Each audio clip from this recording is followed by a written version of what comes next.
सूर्यवंश की कथा कहा, महाराज की कथा को पूरा सुनाइएगा मुझे। कहा यही सूर्यवंश है ना जिसमें राम जी आए थे, बिहार में उनका विवाह हुआ था, मिथिलानियों ने लोहा ठेकाया था उनके गाल में। हाँ वही है। ये कथा को बढ़िया से सुनाइएगा। अवश्य सुनाऊंगा। कहा कि परमात्मा नारायण को एक बार ऐसा विश्वास हुआ, मन में लालसा है कि अकेले में संसार को बढ़ाना चाहिए। बस नाभि से जब जब भगवान को लीला करने की इच्छा होती, नाभि से कमल निकलता है। अब कमल निकलता है तो ब्रह्मा जी निकलते हैं, अब ब्रह्मा जी सृष्टि बढ़ाते हैं। तो इस कल्प में नारायण जल में जो सो रहे थे, लक्ष्मी नारायण भगवान जिनके हम लोग उपासक हैं, तो नाभि से कमल निकला, कमल से ब्रह्मा जी निकले। ब्रह्मा जी निकल गए तो भगवान ने आदेश किया सृष्टि बढ़ाओ। तो इनका पहला बेटा हुए मरीचि महाराज। विचार करना, आदि ऋषि है मरीचि महाराज को आदेश कर सृष्टि बढ़ाओ। तो सृष्टि बढ़ाने के क्रम में इनके जो बेटा हुए कश्यप महाराज। हम जितने लोग मानव दानव हैं सब इन्हीं के संतान हैं। कश्यप की कई पत्नियां थी, इसमें से एक अदिति पत्नी थी। अदिति के जितने पुत्र हुए देवता हुए। अदिति के पुत्र कौन हुए? कथा में पहले दिन कहा था कश्यप के राक्षस हिरण्याक्ष और हिरण्यकशिपु, ये राक्षस कुल में हुआ है। ऐसे इनकी कई पत्नियां हैं जिनसे वरुण हुए, जिनसे क्या कहते हैं कीट पतंग, सारा संसार उनसे भरा हुआ है। कश्यप महाराज का संसार का सृष्टि किया।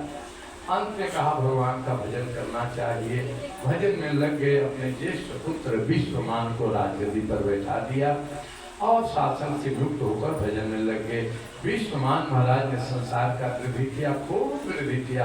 अब वृद्धि कर कहा कि पिताजी के मार्ग पर चलना चाहिए, मुझे भी अब जब तक करना चाहिए। अपने ज्येष्ठ पुत्र मनु और श्रद्धा को, श्रद्धा मनु चतुर्पाई कथा कहा था, उनको कहा कि तुम गति संभालो, मेरा काम हो गया, भजन कर। चौथे पन नृपकानन जानी, चौथा पन आ जाए, ऐसे तो आधा ही जीवन आ जाए तो हमारे यहाँ बतलाए 25 वर्ष तक खूब अध्यापन करना चाहिए।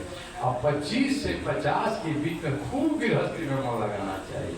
पति पत्नी बाल बच्चा पैदा करना, धन जितना कमाना हो कमाओ, कमा लेना चाहिए। अब 50 के बाद घर से मन को समेटने लगना चाहिए। अब 75 जैसे आए बस माला को छोड़ करके माल पर ध्यान नहीं जाना चाहिए, ये नियम है। तो तुरंत मनु श्रद्धा को दे दिया। मनु श्रद्धा ने बहुत संसार बढ़ाया। इनके ज्येष्ठ पुत्र इक्ष्वाकु हुए। इक्ष्वाकु को राजपाट देकर भी भजन में लग गए। इक्ष्वाकु ने बड़े साधन करके बड़े संसार का विचार किया, जिसके अनुसंधान है। इन्होंने भी कहा कि उतना दिन हो गया कि नहीं राज करेंगे। देखो एक बात हमको इस भागवत से लेना चाहिए, हमेशा ताला चाबी मीरा जी हमेशा हमारे ही पास रहे, ऐसा नहीं सोचना चाहिए। जब बेटा बेटी समझदार हो जाए, जानकार हो जाए, गृहस्थी व्यवहार समझ जाए, तो जैसे हमारा जवानी ढले, लो अपना सब जिंदगी भर हम ही करेंगे। अब बड़े मन से जैसे 50 पार करें, बेटा बेटी को कोई सुझाव नहीं दे, जो चाहता है कि बुढ़ौती हमारा बढ़िया से कटे, तो 50 के बाद संकल्प लेना चाहिए। न बेटा को कोई सुझाव देंगे, न बेटी को देंगे, न दामाद को देंगे, न बहू को, कुछ नहीं, जो करो 50% तो बालक को नाबालिग जो करना होगा, कुछ नहीं बोलना चाहिए। दूसरी चीज जीवा पर लगाम लगा लेना चाहिए। जो बेटा बहू बना कर दे दे, बड़े मस्ती में भगवान का भोग समझ कर खाना चाहिए। जीवा पर लगाम लगा ले, किसी को अभद्र या डांट डपट वाला जीत वाला बात की भाषा नहीं करना चाहिए। ये शुद्ध श्रीमद् भागवत अगर बुढ़ौती चाहते हो कि सुंदर विदे, ये जीवन में अपना लेना चाहिए। इक्ष्वाकु जब जैसे बुढ़ौती कर पाया, इन्होंने अपने ज्येष्ठ बेटा नृप को गद्दी पर बैठा दिया। नृप महाराज शासन को बढ़ाते रहे। इन्होंने भी ऐसा किया, अपने ज्येष्ठ पुत्र शरयती को राजा बना दिया। और शरयती ने भी यही काम किया, कि कुल की परंपरा होती है। दृष्ट को राजा बना दिया और दृष्ट ने भी यही काम किया, वरुण को बना दिया, वरुण ने निरसंत को बनाया, निरसंत ने प्रसन्न को बनाया, और प्रसन्न ने भी अपने कुल के नियम के अनुसार अपने ज्येष्ठ पुत्र नभक को बना दिया। नभक भी शासन करते रहेंगे, सृष्टि का विस्तार करते रहे। चौथा बनाने के पहले ही अपने बेटा नभाग को गद्दी पर बैठा दिया। नभाग भी शासन करते रहे, आगाने कार्य शासन कब तक करेंगे। बेटा मेरा अम्बरीश तैयार हो गया, अम्बरीश आ गए, अम्बरीश को गद्दी पर बैठा दिया। अम्बरीश नहीं चाहते थे गद्दी पर बैठे, देखा नहीं गद्दी पर बैठो। अम्बरीश ऐसे सनातनी निकले, ऐसे वैष्णव निकले, ऐसे एकादशी व्रत के महात्मा को प्रतिपादन करने वाले निकले कि बस उनकी एक ही साधना थी, एकादशी व्रत करना। और इनकी धर्म पत्नी भी इनसे ज्यादा व्रती निकले। देखो मंदिर में, देवालय में झाड़ू पोछा लगाना सनातन का सबसे बड़ा उच्च तप माना गया। झाड़ू पोछा लगा देना और बर्तन को धो देना, कपड़ा को धो देना, ये सब उनके घर पत्नी कर देती थी, भोग तैयार कर देती थी। और अम्बरीश महाराज शाम भुपरा दोनों मिल करके भोग लगाते, ठाकुर की सेवा करते, आरती करते, तब प्रसाद खाते। प्रसाद खाने का क्रम था कि ठाकुर जी का जो भोग लगाता चढ़ा में तुलसी दल उसको पहले देते। वैष्णवों को तुलसी दल पहले जरूर लेना चाहिए और एकादशी व्रत करते। आज एक हर व्रत का हमारा उद्यापन होता है, समय होता है उद्यापन करने का। इनके भी एकादशी व्रत का उद्यापन का समय आ गया। एकादशी व्रत करने से ज्यादा महात्मा है पारना का, कि पारना किसमें करते हैं, विचार करना। पारना द्वादशी में होना ही चाहिए और नौमी वेदा नहीं, 10वीं वेदा नहीं, एक पल भी उसमें द्वादशी आए वो व्रत करने का हमारे लिए छूट है। एकादशी व्रत किए थे, अब द्वादशी इतना पल भर ही है, उसी में है पालना करना है। उसी समय दुर्वासा जी हजारों शिष्य लेकर के आ जाते हैं। आगे अम्बरीश जी बड़े आ गए, महाराज ब्राह्मण देवता आ गए, तो क्या करना है, आज हमारा पूर्णाहुति का व्रत है, भोग पाएंगे। ठीक है, मैं स्नान करके आ रहा हूँ। स्नान करने गए तो स्नान करने लगे, द्वादशी अब बीता जा रहा है। बृहस्पति भगवान से पूछा, गुरु जी से कब क्या किया, कोई बात नहीं है महाराज, कोई बात क्यों। दुर्वासा जी को मैंने नेता दे दिया, कहिए पहले पालना कीजिए तब हम करेंगे। अगर हम पालना कर लेते हैं तो ब्राह्मण का अपमान होता है, अगर नहीं करते हैं तो व्रत हमारा भ्रष्ट होता है, क्या करें। देखो दुनिया का ऐसा कोई प्रश्न नहीं है जिसका उत्तर गुरु के पास नहीं है। दुनिया का कोई ऐसा रोग नहीं है जिसकी दवा गुरु के पास नहीं है। दुनिया की कोई ऐसी समस्या नहीं है जिसका समाधान गुरु के पास नहीं है। गुरु जी ने कहा इसमें क्या, अभी फलभद है द्वादशी, लाओ ठाकुर जी का भोग लगाओ, तुलसी दल लगाओ, भोग जम कर लगाया, कहा तुलसी दल पान करो। तुलसी दल को पारना नहीं भी है और पारना भी है। हो गया, द्वादशी का भेद मिट गया। तुलसी दल ले लिए, जब मन करे अपना भोजन करना। तब तक उधर से आते हुए कहा कि मेरा अपमान, ऐसा तुमने किया, ऐसा किया, वध करो, वध करो। जैसे इनके तरफ आई ये एकादशी व्रत के जो देवता हमारे नारायण है, तुरंत चक्र सुदर्शन को लगा दिया। राम राम को बारन बारह चक्र सुदर्शन है रखवाला, कृष्ण को वध कर दिया। दुर्वासा जी भागने लगे, ये चक्र उनको पीछा करना। भागते भागते शिव जी के पास, शिव जी ने कहा विष्णु भक्तों का जो द्रोही होता मैं उसका आदर नहीं करता। ब्रह्मा जी लौटा दिया, विष्णु जी लौटा दिया। विष्णु भगवान हमारे लक्ष्मी नारायण ने कहा है दुर्वासा जी आप शंकर के स्वरूप हैं, आप पूज्य हैं, आपको प्रणाम करता हूँ, आपको आदर है, लेकिन मेरा नियम जानते हैं। अगर वैष्णव का मेरी अंगुली मेरे वैष्णव का अपमान करती है, ये अंगुली को नहीं इस भुजा को काट कर रखेगी। मेरी आंख अगर किसी वैष्णव के तरफ तड़ती हुई दिखती है तो आंख को अपने बाण से निकाल दूंगा। सब सहन मैं कर सकता हूँ, अपने वैष्णव का कष्ट मैं सहन नहीं कर सकता। आपने मेरा अपमान नहीं किया है, भक्त का अपमान किया है, इसलिए मैं माफी भी नहीं कर सकता। माफी चाहते हैं तो जिससे गलती किया उससे दौड़ते दौड़ते दौड़ते आए। 1 वर्ष लग गया। अब तब तक अम्बरीश महाराज दरवाजे पर खड़े, आज आप पाठ में आया, दरवाजे पर खड़े हैं वो। 1 साल बीत गया, आकर साष्टांग दंडवत माफ कर, आज ही आप विप्र देवता, आप माफी मंगना ने गलती हमसे उठा लिया, का भोजन प्रसाद इत्यादि सेवन किया। यह कहने का मेरा मतलब है कि अम्बरीश ऐसे राजा हुए जो वैष्णव के लिए काशी व्रत महात्मा का प्रतिपादन किया है। हम वैष्णव के काशी व्रत अवश्य करना चाहिए, दोनों हो सके तो करे, नहीं तो एक तो करना ही चाहिए, करना ही चाहिए। द्वादशी में ही पारना हो ऐसा संकल्प लेना चाहिए। कहाँ से पता नहीं, सुख शनिचरी का आप नियम लाते, शास्त्र में ऐसा नहीं है कि सुख शनिचरी को नहीं करना चाहिए।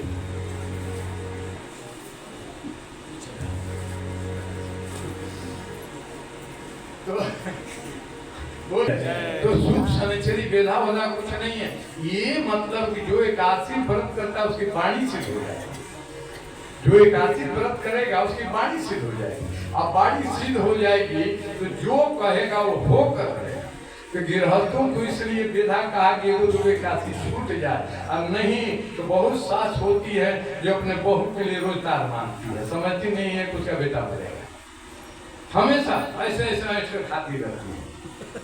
तो ऐसे नहीं, इसलिए कहा कि वो छोड़ो, खिजिया गाली भी देगी तो सास सरोवर नहीं होगा, ये माना गया। इसका मतलब ये एकादशी करना छोड़ देंगे हम, सही रखिए एकादशी। तो ऐसे हमारे अम्बरीश महाराज हुए, अम्बरीश महाराज बड़े प्रतापी हुए, इन्होंने अपने राजपाट छोड़ दिया और छोड़ करके सेनजीत नामक राजा को गद्दी पर बैठा दिया। सेनजीत राजी महाराज ऐसा ही किया और उन्होंने अपने ज्येष्ठ पुत्र जौनाश्व को राजा बैठा दिया। जौनाश्व जो बैठे संसार के एकमात्र प्रसिद्ध राजा हुए महाराज। इस कुल की परंपरा रही कि वंश बिना ये कैलों का नहीं होता था। तो जौनाश्व महाराज को वंश नहीं हुआ तो गुरु बाबा को बोला, गुरु बाबा यज्ञ का अनुष्ठान किया, यज्ञ का अनुष्ठान किया। अनुष्ठान जेठ का महीना था, अनुष्ठान संपन्न होने वाला था। अनुष्ठान का नियम, जितना अनुष्ठान ही हो रहा है ना, सबका इसका तेज वो प्रधान कलसा में आ जाता है, सब तेज आ जाता है। अब रात्रि हो गई, बड़ी प्यास लगी, उपवास किए हैं, क्या करें, बाहर जा नहीं सकते, तो उसका सवा का जलवा पी गए। और सुबह हुआ पूर्णाहुति करने के लिए गुरु बाबा आए, कलसा सब ढा रहे, एक जल भैया नहीं है। कहा ये क्या हो महाराज, कैसे हो गया, घटना घटी। रात में प्यास लगी थी महाराज, हमने पी गया, तब पी गया तब तो गजब होगा, दुनिया का नियम बदल जाएगा। आपको संतान होगा लेकिन आपके रानी के गर्भ से नहीं, आपके गर्भ से आपको संतान होगा। बस वही उस जल से गर्भ को धारण किया और इंद्र को आदेश हुआ, इंद्र महाराज आए और उनके गर्भ को फाड़ा, पहला ऑपरेशन ये है, और उनके गर्भ से बेटा निकला। बेटा हुआ तो दूध मांग रहा है, तो बाप दूध कहाँ से पिलाएगा, तो अंगूठा मुंह में डाला गया, नाम पड़ा मंधाता, मन कहते हैं सुधारण करना, अंगूठा पिए। आज भी बालकों को देखना, दूध न मिले किसी का हाथ हो चाहे गोड़ मुंह में लगा देते, अमृतता होता है इसमें। मंधाता नाम पड़ा। मंधाता बड़े प्रतापी राजा हुए और इस प्रकार से इसी कुल में राजा आए थे। शंकु का नाम आपने सुना होगा, जीते जी विश्वामित्र को भेजना चाहे लेकिन जा नहीं सके। इसी विश्वामित्र कुल में हरिश्चंद्र हुए, जो सूर्य तरे चंद्र तरे, तरे जगत व्यवहार, पर सत्य हरिश्चंद्र का तरे न जगत व्यवहार। सपना में जो दान दिया था उसको प्रत्यक्ष विश्वामित्र को दान दे दिया, और उपदान देने के लिए उनके पास कुछ नहीं था, तो अपने बिक गए बनारस जाकर के। अपने ही नहीं बिके, उनकी महारानी भी गई। विचार करना, भारत की पत्नियों का स्वरूप है। जो दान मन में ठान लेते हो, सपना भी हो तो क्या, उसे अवश्य कर लेना, नहीं तो ग्रहण लगने को दुगुना बढ़ता जाता है। दान के बाद उपदान भी करना चाहिए, नियम है दशांश। उसका 10 रुपया दान दिया तो 1 रुपया ऊपर से, तब 11 रुपया दान की प्रथा चली, ऊपर से 1 रुपया देने की। तो ऐसा हमारा विधान आया। इसी कुल में हरिश्चंद्र आए। हरिश्चंद्र महाराज बड़े प्रतापी राजा हुए। रोहित का कथा आप जानते हैं, संक्षेप में कह रहा हूँ। इसी कुल में भरत महाराज राजा हुए। वो अभी चलता रहा। भरत महाराज का बेटा बड़ा प्रतापी वृक हुआ।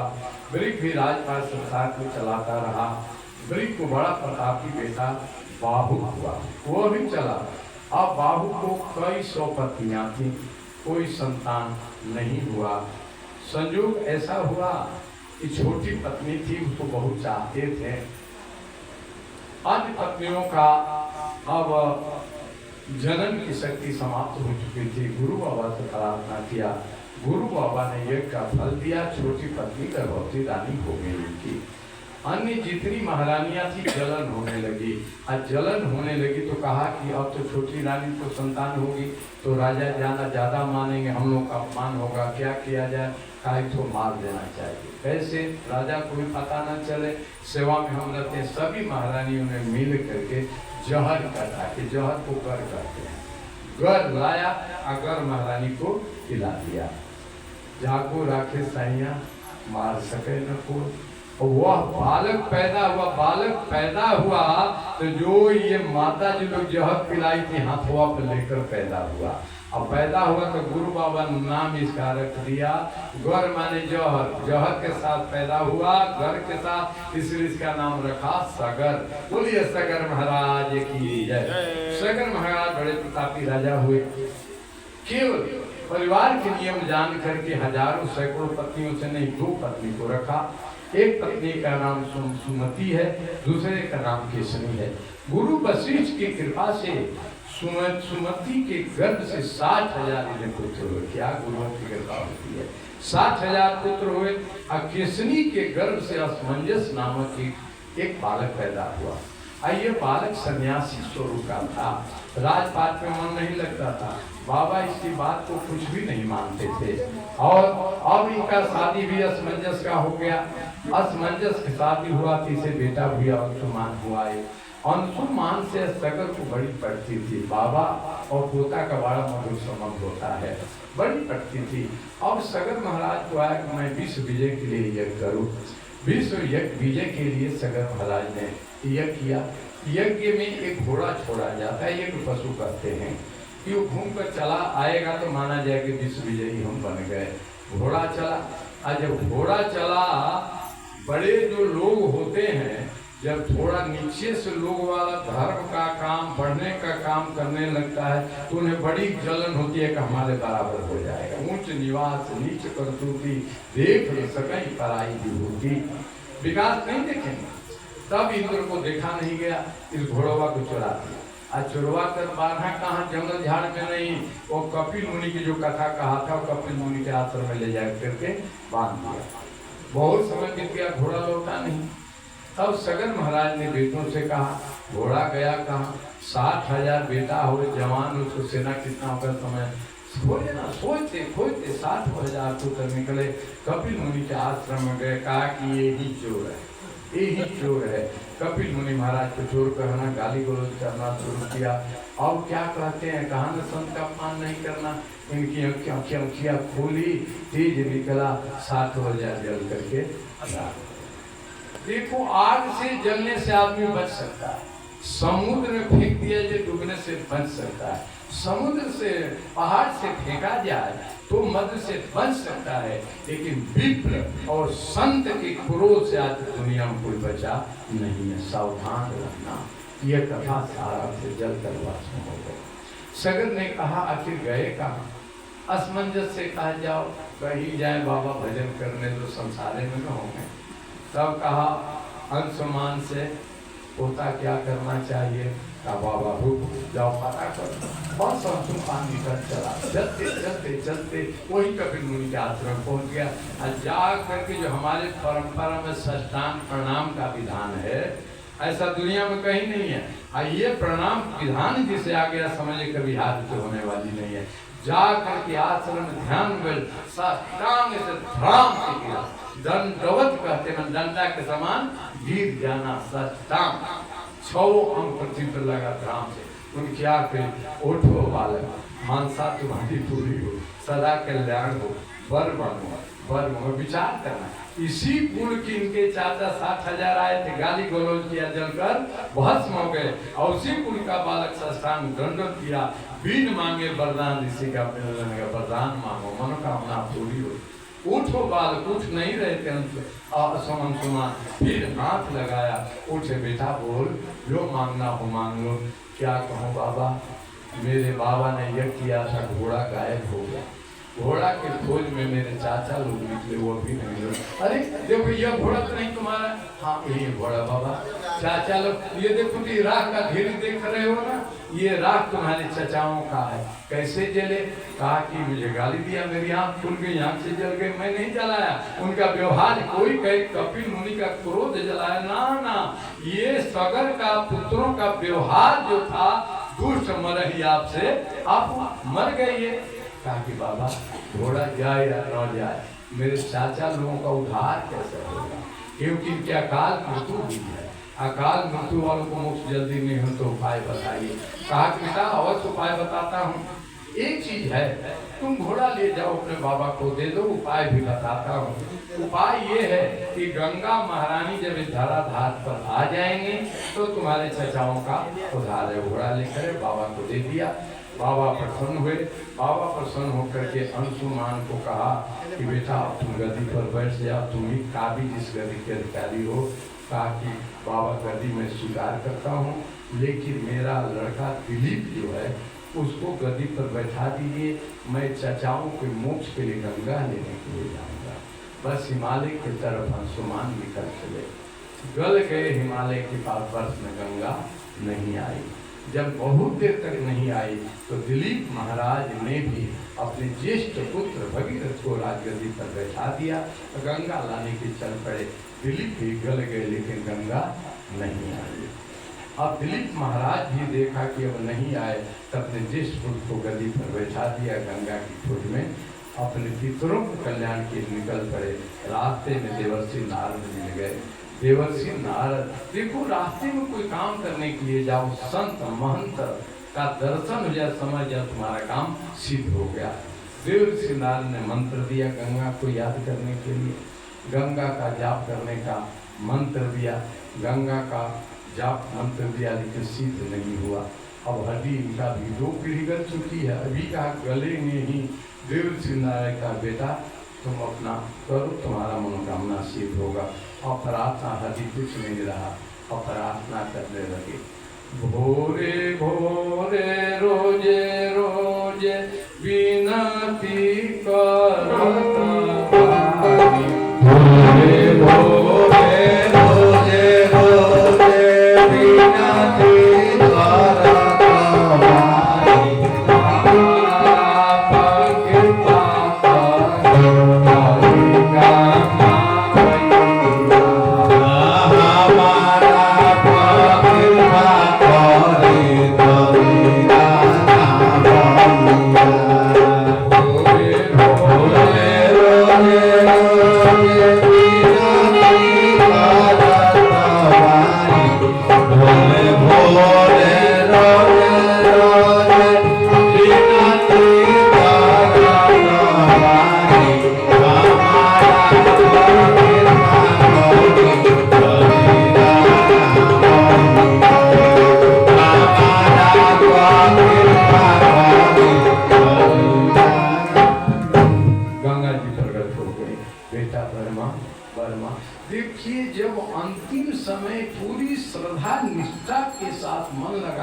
तो उसके इष्ट प्रगट हो जाते हैं।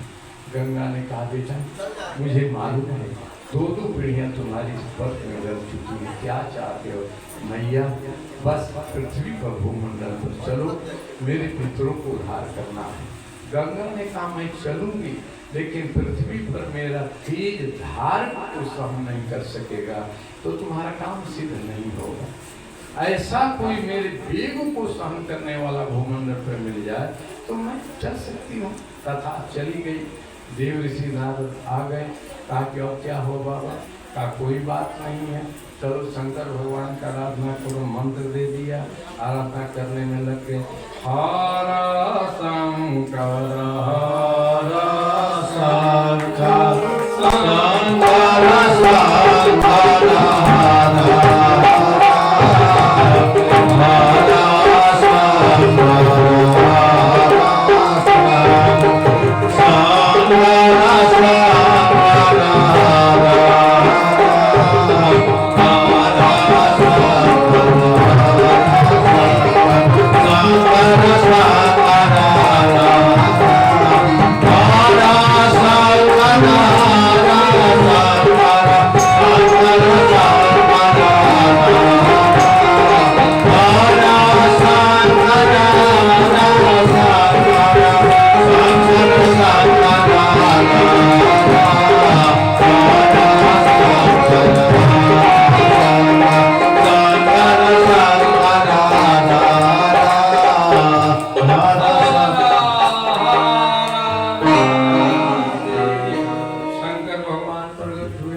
कहा कुछ नहीं, गंगा को धरती पर लाना है।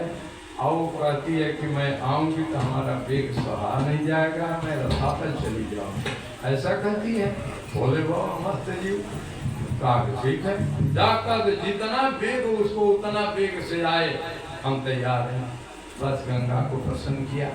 गंगा ज्येष्ठ शुक्ल पक्ष 7वीं तिथि को वहाँ से विष्णु की कमंडली से जो ब्रह्मा कमंडलू जो नारायण की नख से निकल कर विष्णु कमंडलू में थी, वहाँ से निकली, धर धर धर धर धर करके गंगोत्री के पास से निकली। शंकर जी ने जटा खोल दिया, और खोल दिया तो 100 पॉइंट पर बांध लिया और भगवती का किला। वहां से तो गंगा जी आ गई है, बाबा क्या से कब निकली। देव ऋषि नारद को याद किया, का फिर ने प्रकट करो, फिर शुरू कर दिया हरा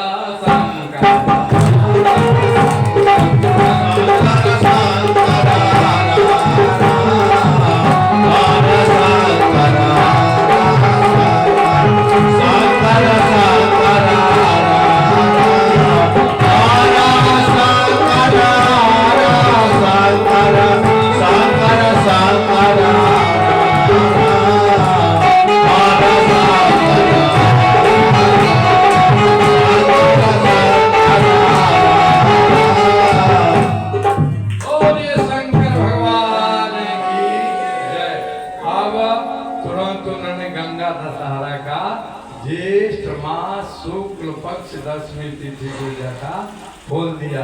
गंगा वहां से कैलाश से चली। गंगोत्री अगर देवभूमि आप गए हुए केदार खंड के ऊपर, इतना समूह गंगोत्री का, वहां से गंगा निकलते हुए चली, पंच प्रयाग को पार करते हुए ऋषिकेश आई, हरिद्वार आई, कानपुर आई, प्रयागराज आई, विंध्याचल आई, बनारस आई, हमारे बक्सर आई, पटना आई, मोकामा गई। चलते चलते अब माघ का महीना आ गया। जैसे मकर संक्रांति के दिन बंगाल की खाड़ी के आगे जहाँ कपिल मुनि का आश्रम था, सागर में जाकर के मकर संक्रांति को मिल गई, नाम पड़ा गंगा सागर। सब तीर्थ बार बार गंगा सागर एक बार। बोलिए भगीरथ महाराज की जय। इस पंच में गंगा का अवतरण हुआ, जिससे हम जीवों का कल्याण होता है। इस कुल में एक से प्रतापी राजा हुए, जैसे खटवांग हो गए, दीर्घबाहु हो गए, रघु महाराज इसी कुल के राजा हैं, जिससे सूर्यवंश का नाम रघुवंश भी माना जाता है। जिन विप्रों को प्रसन्न करने के लिए महारानियों को तक को दान करके विप्रों को प्रसन्न कराया था। विप्रों ने आशीर्वाद दिया था, आपका कुल आप ही के नाम से चलेगा, तो रघुवंश के नाम से जाने जाते हैं। इसी कुल में महाराज अज हुए। आज को भी कोई संतान नहीं हो रही थी। ये सूर्यवंश की विशेषता है कि सभी दानी होते हैं, सभी ध्यानी होते हैं, सभी ज्ञानी होते हैं, सभी प्रजा पालक होते हैं, सेवादार होते हैं, धर्मरत होते हैं, सबका सब एक से एक बढ़ करके राजा सूर्यवंश में हुए। आज महाराज को कोई संतान नहीं हो रही थी।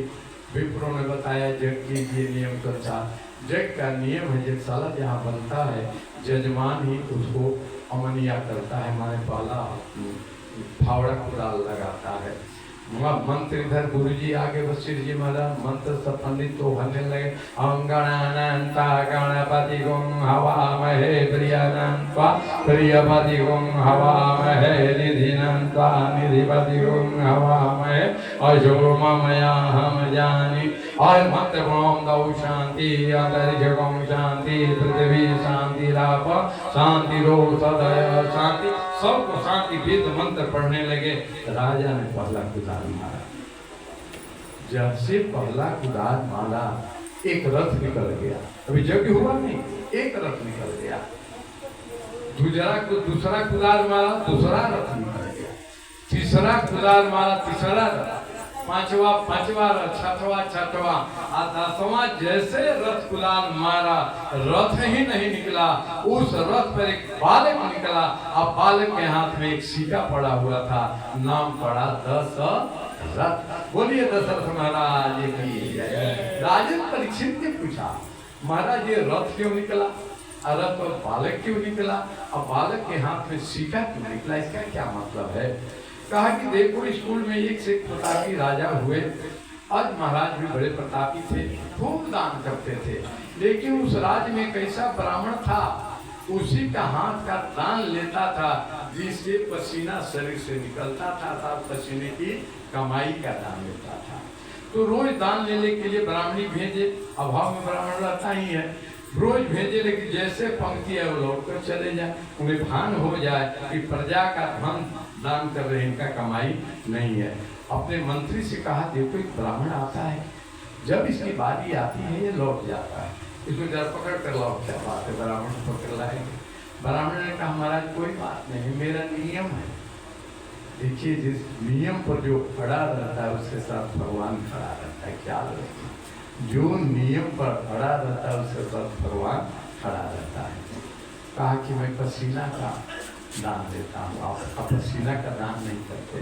कहा ठीक है, जाए कल आइएगा। रात में ये अज महाराज अपने राज्य में वेश बदल कर घूमते कि सबसे काम दो, रात में कौन काम देगा इनको, इतना सुंदर, कितना भी वेश बदलिए, हठा कठा शरीर खाया पिया तो पहचान में आ ही जाएगा। लेकिन देखा एक लोहार भाई थे, वो अपना कुछ बना रहे थे, थोड़ा चाहो उसके यहाँ गए, कहा काम दोगे, कहा क्यों नहीं काम देंगे, क्या चाहिए आप जो दे दो वो ले लेंगे।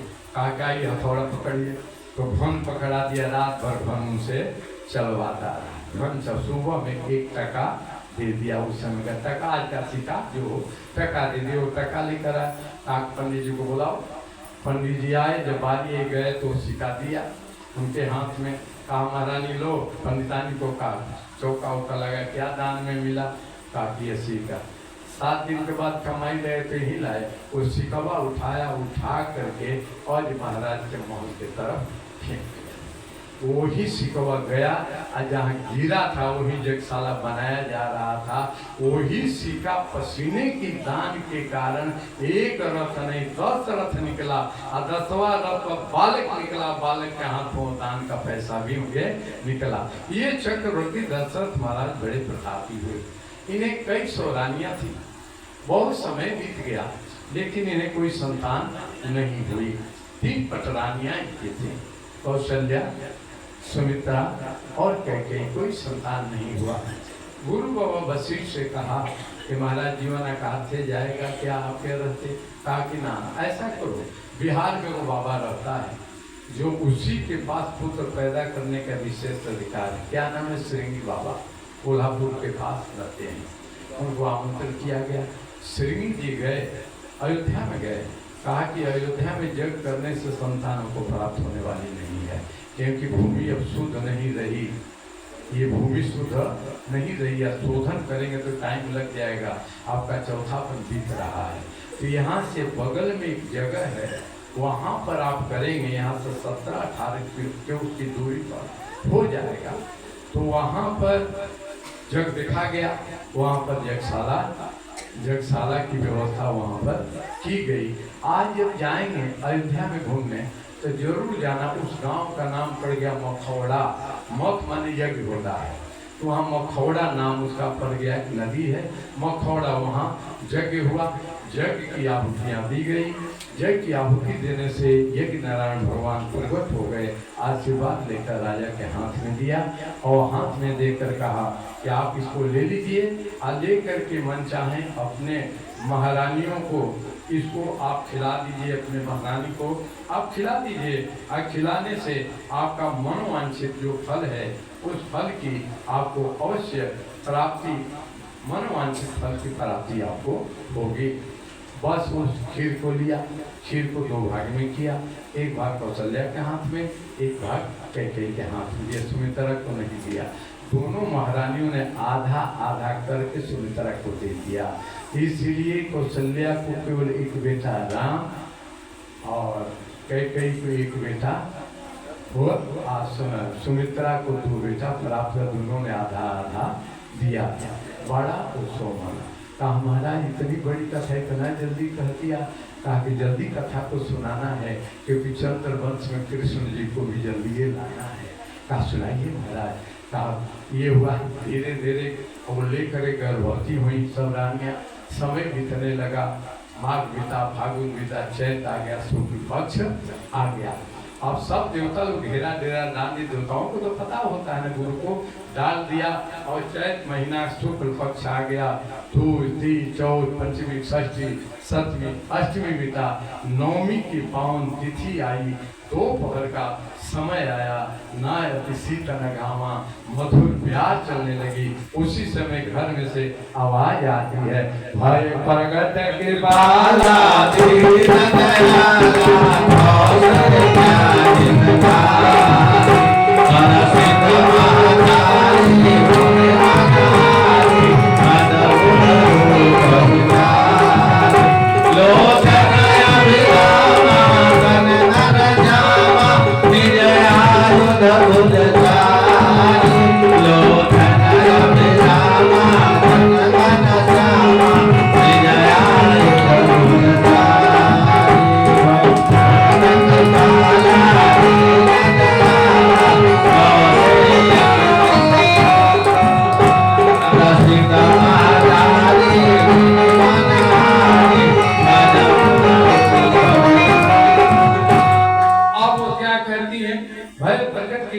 ज्ञान दयाला कौशल्या हितकारी हर्षित महतारी मुनि मनहारी अद्भुत रूप देख रही हैं।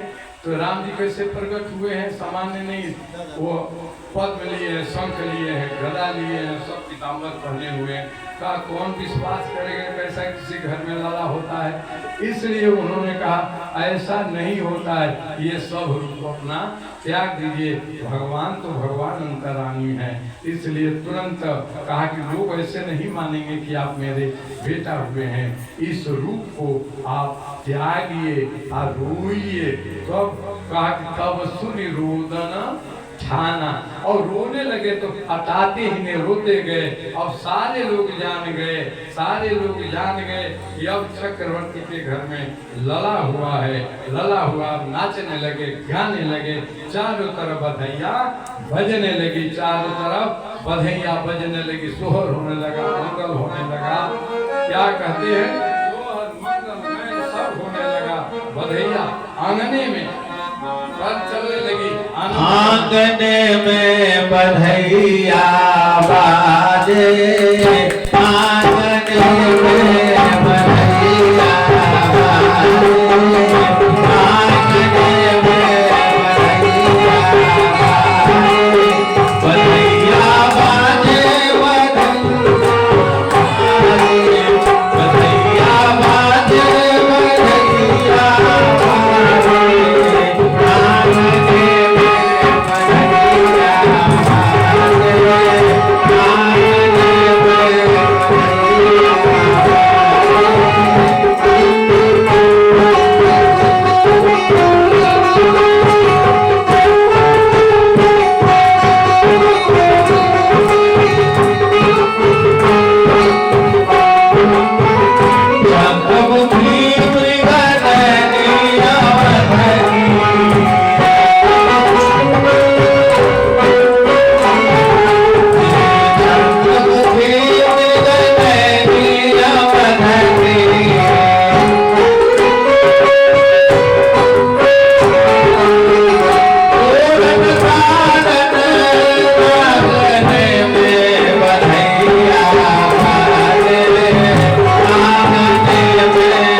कितना मना रहे हैं। उस समय कितना उत्सव मना, चैत का महीना था ना, तो मैया के आंगना में ये उत्सव मनाया जा रहा है। ये भैया जो पुरुष हैं वो बड़ा चिंतित है कि आज हम स्त्री होते तो आगे में राम जी का दर्शन भी करते, हम भी नाचते गाते। और बाबा ने गुरु जी से पूछा कोई उपाय निकालिए, कोई उपाय निकालिए। तो गुरु बाबा ने कहा चैत का महीना। गुरु बाबा ने कहा कि चैत का महीना, चैता का जन्म उसी दिन हुआ महाराज। तो पुरुष ने कहा धार ढोल मजीरा सब लाए, बाहर महल इकट्ठा हो गए। कहा कि चलो, तो हम लोग यहाँ सोहर मंगल खिलौना गा रहे हैं, तो हम लोग भी कुछ गाने लगे चैत का महीना में। सब पुरुष लोग इकट्ठा होकर के ढोलक मजीरा झाल लेकर के गाने बोले चैत महोत्सव की जय।